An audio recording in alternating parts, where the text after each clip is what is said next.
কংগ্রেসের রাজ্যসভা সাংসদ অভিষেক মানু সিংভির আসনের পাশে টাকা উদ্ধার ঘিরে চাঞ্চল্য ছড়িয়েছে এবং ইতিমধ্যেই শোরগোল শুরু হয়েছে। তুমুল হই হট্টগোল শুরু হয় রাজ্যসভাতেই টাকা উদ্ধারের পরে। 50,000 টাকা মূল্যের 500 টাকার নোট পাওয়া গিয়েছে। ওই টাকা উদ্ধার নিয়ে জলঘোলা। রাজ্যসভা চেয়ারম্যান জগদীপ ধনখড় তিনি তদন্ত কমিটি করার নির্দেশ দিয়েছেন এবং উচ্চ পর্যায়ে তদন্ত শুরু হবে। এই ঘটনা কিভাবে ঘটলো সেটা খতিয়ে দেখা হবে। ফোনে রয়েছেন আমাদের প্রতিনিধি জয়ন্ত চৌধুরী। জয়ন্তদা, এই বিষয়ে এখনো পর্যন্ত কি আপডেট রয়েছে? প্রথম হচ্ছে বিষয়টি খুবই বিস্ময়কর একটা ব্যাপার। সেটা হচ্ছে যে তার হাত থেকে কিছু পায়নি, তার হেফাজত থেকেও কিছু পায়নি। তার রাজ্যসভায় যে আসন, সে আসনের পাশে একটি ব্যাগ থেকে, এবং তার অনুপস্থিতিতে, তিনি তখন ছিলেন না, সেই সময় সেই ব্যাগে টাকা পাওয়া যায়।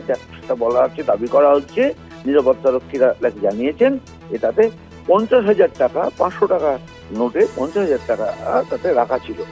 এবং রাজ্যসভার চেয়ারম্যান জগদীপ ধনখড় সেই বিষয়টি রাজ্যসভায় জানায় এবং সেটি তদন্তের নির্দেশ দিয়েছেন। সেটা তদন্ত হচ্ছে, কিন্তু তদন্ত হওয়ার আগেই যেটা শুরু হয়ে গেছে সেটা হচ্ছে একটা রাজনৈতিক তরজাও বলবো না, এক পক্ষে, বিশেষ করে মনু সিংভি নিজের বিষয়টি নিয়ে, যাকে বলেন আকাশ থেকে পড়েছেন, তিনি বিস্ময় প্রকাশ করেছেন যে তিনি তো কিছু জানেন না, হঠাৎ করে বলা হচ্ছে তার চেয়ারের তলায় নাকি এটা পাওয়া গিয়েছে। কিন্তু সেই তদন্ত প্রাথমিক তার কোনো আলোচনা বা কিছু হওয়ার আগেই রাজ্যসভায় হইচই শুরু করে দিয়েছেন খোদ বিজেপির সর্বভারতীয় সভাপতি জগৎ প্রসাদ নাড্ডা।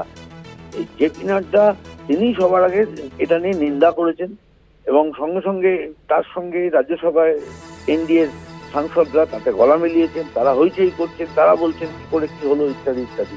তো সব মিলিয়ে দেখা যাচ্ছে যতটা না ঘটনা, তার থেকেও বেশি এটাকে কেন্দ্র করে একটা রাজনীতিক একটা বিতর্ক তৈরি করার চেষ্টা হচ্ছে শাসক দলের পক্ষ থেকে। ইন্দ্রাণী, ধন্যবাদ জয়ন্তদা।